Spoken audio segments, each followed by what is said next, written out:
Bismillah, Assalamualaikum warahmatullahi wabarakatuh. Alhamdulillahilladzi arsala rasulahu bil huda wa dinil haqq liyuzhirahu 'ala ad-dini kullihi wa kafa billahi syahida.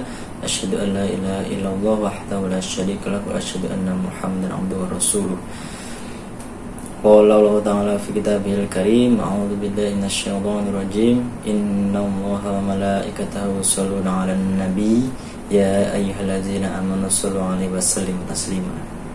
Teman-teman yang dirahmati Allah Subhanahu wa taala, alhamdulillah kita masih diberikan suatu kenikmatan. Kita masih diberikan oleh Allah suatu nikmat yang besar, nikmat Islam, nikmat iman, dan juga yang diiringi kesehatan dan juga kesempatan, sehingga nikmat itu yang membuat, yang harus kita syukuri, yang patut kita syukuri. Karena Allah telah berjanji dalam firman-Nya, jika seorang hamba itu bersyukur atas nikmatnya, maka akan Allah tambah. Teman-teman yang dirahmati Allah SWT, kali ini saya akan sharing ya, sebuah kisah keteladanan akhlak mulia dari Imam Ahmad bin Hanbal. Jadi seperti yang kita tahu, beliau adalah salah satu di antara 4 imam mazhab, dan beliau adalah imam mazhab yang termuda. Beliau muridnya Imam Asy-Syafi'i. Imam Asy-Syafi'i muridnya dari Imam Malik murid dari Imam Abu Hanifah. Tentunya mereka nggak hanya berguru oleh satu orang, satu ulama, tapi juga banyak sekali. Bahkan Imam Malik itu tercatat gurunya itu kurang lebih sekitar 300-an, wallahu alam. Jadi tentunya ada juga yang guru yang dihadiri dalam satu majelis itu sudah dianggap guru. Jadi begitu.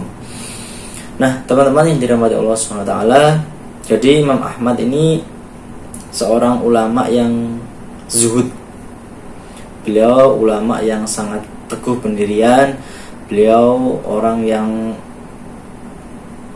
tidak tertipu gemerlapnya dunia. Nah, jadi beliau juga memiliki akhlak yang luar biasa. Nah, beliau itu tinggal di, kalau sekarang tuh rumah susun lah, rusun. Nah, beliau itu tinggal di rumah susun. Kebetulan di atasnya itu rumahnya pendeta. Jadi Masya Allah, seorang ulama besar yang terkenal di dunia lah.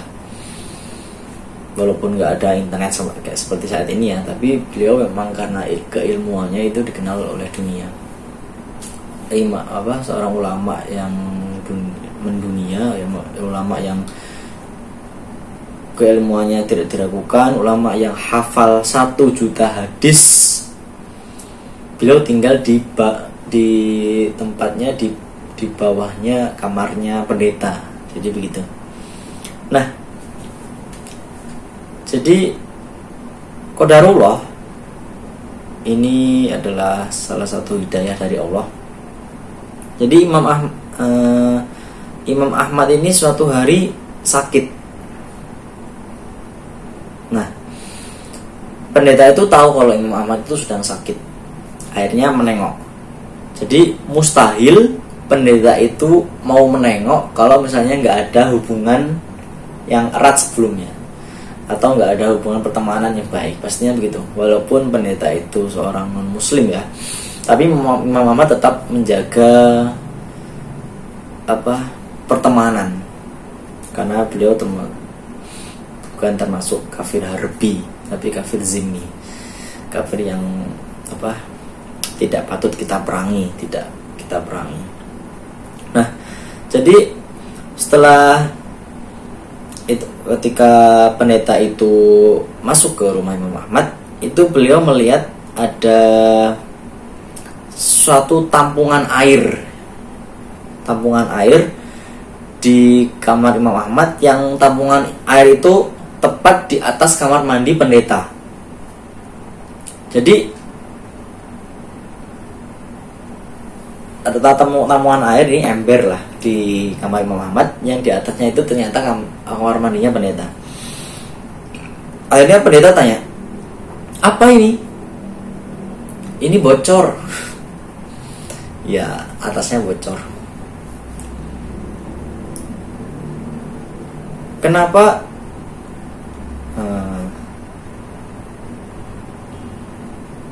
Akhirnya setelah beliau dijawab ini bocor, sudah berapa lama? Siang pendeta bertanya, sudah 40 tahun. Jadi kebayang gak sih kalau kita jadi Imam Ahmad itu? Gak mungkin sampai 40 tahun. Sejam aja kita sudah protes, Pak, bocor Pak, tolong sih benerin, sambil ngegas kan kita. Tolong sih Pak, ini nggak semua bener loh, ini bocor kok. Kalau kita mesti gitu. Tapi itu Imam Ahmad ya berbeda dengan kita, sangat jauh berbeda. Jadi beliau itu menghafal hadis, menghafal Al-Quran. Itu beliau juga menghadirkan akhlak Rasulullah SAW. Jadi lalu apa yang dilakukan pendeta tersebut setelah mendengar kata-kata Imam Ahmad kalau ini bocornya itu sudah selama 40 tahun? Pendeta itu tersungkur lalu syahadat, asyhadu an la ilaha illallah wa asyhadu anna Muhammadar Rasulullah. Jadi Masya Allah, sangat indah Allah itu memberikan hidayah kepada hambanya. Imam Ahmad nggak dengan kata-kata, maksudnya ceramah itaqullah atau ceramah masuklah ke dalam Islam, la yukallifullahu nafsan illa wus'aha, la ikraha fiddin, tidak ada paksaan dalam agama Islam. Beliau enggak, berdakwahnya enggak seperti itu, tapi dengan akhlak. Masya Allah. Teman-teman yang dirahmati Allah SWT, jadi kalau menurut saya sirah itu mengajarkan kepada kita nggak hanya pengetahuan, tapi juga akhlak, adab. Jadi sangat kita harus kita memang perlu belajar sirah. Kita emang perlu tahu tentang sirah Rasulullah, sahabat, tabi'in, para ulama. Jadi begitu, agar kita belajar akhlak. Nah, Imam Ahmad ini juga seorang imam yang ulama yang sangat teguh pendirian. Jadi qadarullah pada saat itu, pada zaman Bani Abbasiyah, itu Pak Khalifahnya itu menganut paham Mu'tazilah.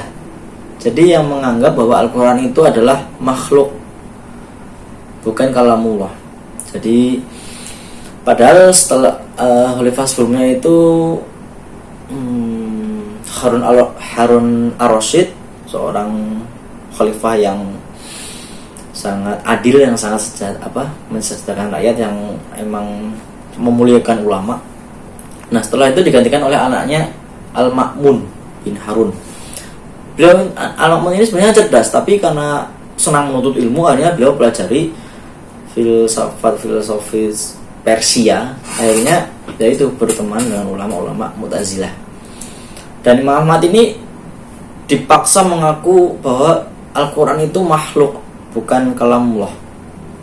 Akhirnya anak Imam Ahmad tetap teguh pendirian. Beliau mendingan di penjara, dicambuki, diajak debat kalau dipaksa mengaku kalau Al-Quran itu makhluk.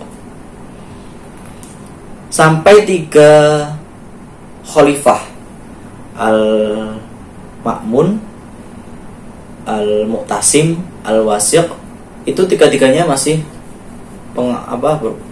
paham Mu'tazilah. Jadi Imam Ahmad tetap di penjara sampai 3 khalifah itu. Nah, ada satu hal yang membuat dua hal yang membuat Imam Ahmad itu teguh pendirian. Padahal ada ulama-ulama yang lain yang semula teguh tapi lama-lama nggak kuat, akhirnya mengatakan Al-Quran itu makhluk. Nah, dua hal yang membuat Imam Ahmad itu tetap teguh pendirian. Yang pertama adalah ada maling, dia maling nih, beneran maling. Itu digebukin, suruh ngaku kalau dia itu maling, tapi dia tetap teguh pendirian, dia nggak ngaku kalau dia maling, karena kalau dia ngaku maling dia potong tangannya. Nah, Imam Ahmad berpikir dia yang maling yang salah aja teguh pendirian, kok saya yang benar itu nggak teguh pendirian. Itu yang pertama. Yang kedua, di sana juga ada seorang ulama ya, tapi ulama ya ngajar-ngajar TPA lah, bukan ulama rendahan, ulama yang ngajar TPA lah kalau zaman sekarang, saya lupa namanya. Jadi ulama itu mengatakan, wahai Imam Ahmad, kalau saya mengatakan Al-Quran itu makhluk, itu nggak akan terjadi apa-apa, nggak akan terjadi efek apa-apa bagi umat ini. Tapi kalau engkau yang mengatakan Al-Quran itu makhluk, maka seluruh dunia akan mengatakan Al-Quran itu makhluk.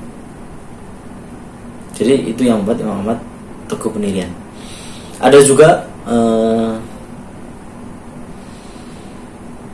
yang jaga penjara itu kasihan sama Imam Ahmad sebenarnya. Akhirnya mengatakan, wahai Imam Ahmad, kenapa engkau tidak katakan saja kalau Al-Quran itu makhluk? Engkau mengambil rukhsah dan mengatakan Al-Quran itu makhluk. Akhirnya Imam Ahmad berkata kepada penjaga penjara itu, sekarang lihatlah yang ada di luar sana. Yang penjaga penjara itu mengatakan, mereka itu di luar sana tuh udah banyak umat yang menunggu fatwa Imam Ahmad. Kalau saya katakan Al-Quran adalah makhluk, maka seluruh mereka semua itu akan mencatat fatwa saya bahwa Al-Quran itu makhluk. Nah, dari itu saya tidak mengatakan Al-Quran itu makhluk, saya tetap pendirian. Akhirnya setelah 3 khalifah itu wafat, setelah wafat, nah akhirnya setelah itu Khalifah Abbasiyah namanya Al-Mutawakkil ala Allah. Nah, ini beliau sudah berpaham Ahlussunnah wal Jamaah. Tapi beliau ini sangat memuliakan Imam Ahmad. Akhirnya Imam Ahmad dimuliakan, mau dikasih inilah, dikasih itulah, pokoknya duniawi banget lah. Tapi Imam Ahmad menolak semua. Dan Imam Ahmad mengatakan, aku diuji oleh 4 khalifah, dan 3 khalifah yang pertama yang memenjarakan beliau, yang mencabut beliau, yang menyiksa beliau, itu lebih aku sukai daripada Al-Mutawakkil ala Allah. Karena Mutawakkil ini memberikan aku dunia, dan aku sungguh takut akan gemerlapnya dunia. Jadi itu wallahu mushaf, itu sedikit kisah dari Imam Ahmad bin Hanbal, Imam Ahlussunnah wal Jamaah, imam yang hafal 1 juta hadis. Jadi Masya Allah, seorang imam yang sangat zuhud, sangat jauh dari gemerlap dunia. Itu saja yang bisa saya sampaikan. Terima kasih. Wassalamualaikum warahmatullahi wabarakatuh.